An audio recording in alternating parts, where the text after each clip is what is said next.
So it's been a while, but finally, the almighty Panda Talks have returned.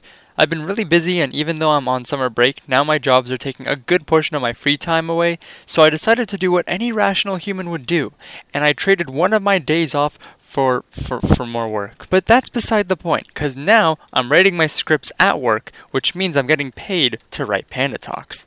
Nice. So 4 months ago marked the split of Monstercat to Monstercat Uncaged and Monstercat Instinct on YouTube, and I was asked by a couple people if I would make a video on it. At the time I felt making a video on the split wouldn't make much sense as we didn't know much about it at the time, and I wanted to wait until I really got to know what the motive of all this was for until I could come to a conclusion. So I guess for all intents and purposes this video will be a brief history, a brief synopsis, and then I guess my deconstruction and opinion on the whole change. So supposedly this whole decision and the planning that went behind it took about a year to work out. It would make sense as this was around the time when the decision to stop numbering albums using the triple digit counter switched to the new Uncaged volume format. From what we were teased and basically the only information we were ever given about Instinct to this day is that they wanted to split the YouTube channel to hard releases and softer, more melodic releases. This does make sense as there has always been somewhat of an internal struggle between the community and Monstercat.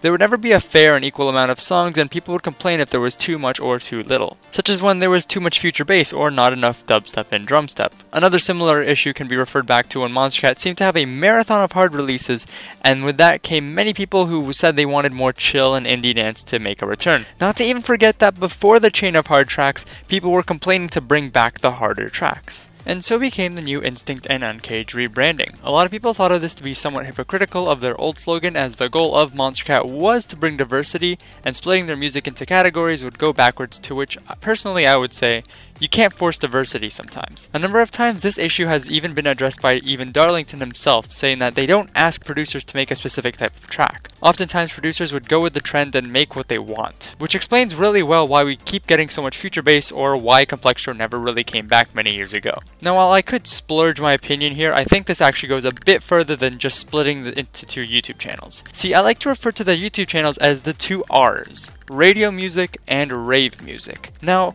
what do I mean by this? Personally, I think it is safe to say that Monstercat are done with their initial goal of bringing good music to YouTube. They're obviously trying to spread out and reach more people, but where can Monstercat ideally go from YouTube? Well, we've seen them spreading out to video gaming and advertising agencies, but referring back to the two R's, I believe the split is a step to establish a market in the mainstream radio community and as well as in EDM festivals. Let's start with Uncaged.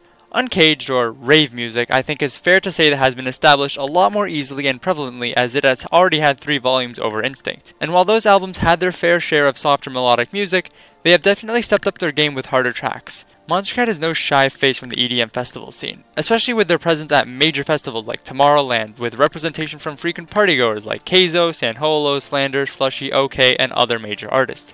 Not to even mention that the larger frequency of harder releases allows for their name to be dropped much more often when a large DJ uses a Monstercat release in their sets. A quick example that comes to mind is Excision's use of Dion Timmer and Slippy's tracks in his sets. So I think it is fair to say that the establishment of rave music is very solid. Now, as for Monstercat Instinct or radio music, Instinct was basically summed up to be for more melodic releases, but there's obviously a bit more to it than simply being melodic. One of the most prevalent defining traits right off the bat is their use of vocals. Every single track has been released so far either had a featured vocalist, the actual producer singing, or possibly a sample vocalist from some vocal pack. The only exception to this rule has been Noisestorm, however it was a special release for a special occasion, so I will leave it off to the side for now. Post-edit.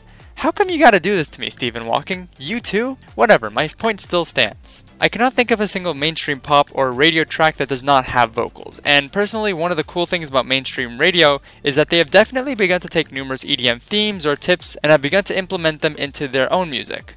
You can often nowadays recognize future bass elements or hip-hop elements or dancehall elements, which means that music that Monstercat is trying to promote are more than ever crossing the threshold from being indie music to almost replicating the mainstream quality of music.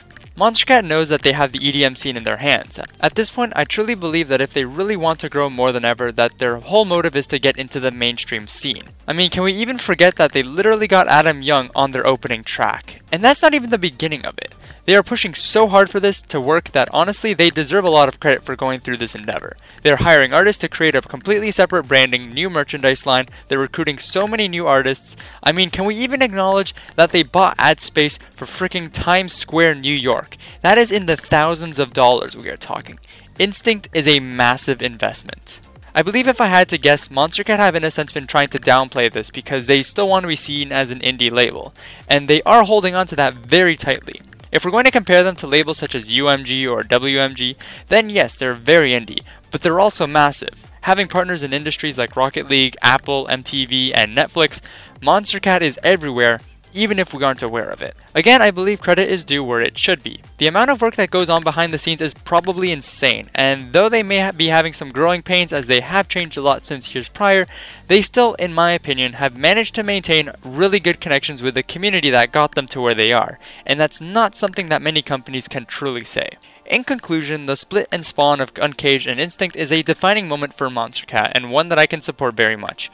And they very well know that such a massive change would have led people to part ways or stick around. And if you guys decide to stick around, I am more than confident that you guys will not be disappointed in where Monstercat is going.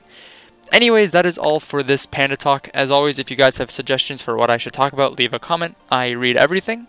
I'm really sorry for my inconsistent uploading. Quite funnily enough, my channel's analytics have actually fallen to its lowest since 2 years ago, so I'm trying to get around to consistently posting good content, and any support or comments you guys have, I'm always interested in hearing. Anyways, that is all for me. Comment down below what your favorite season is, and I'll see you all next time. Bye!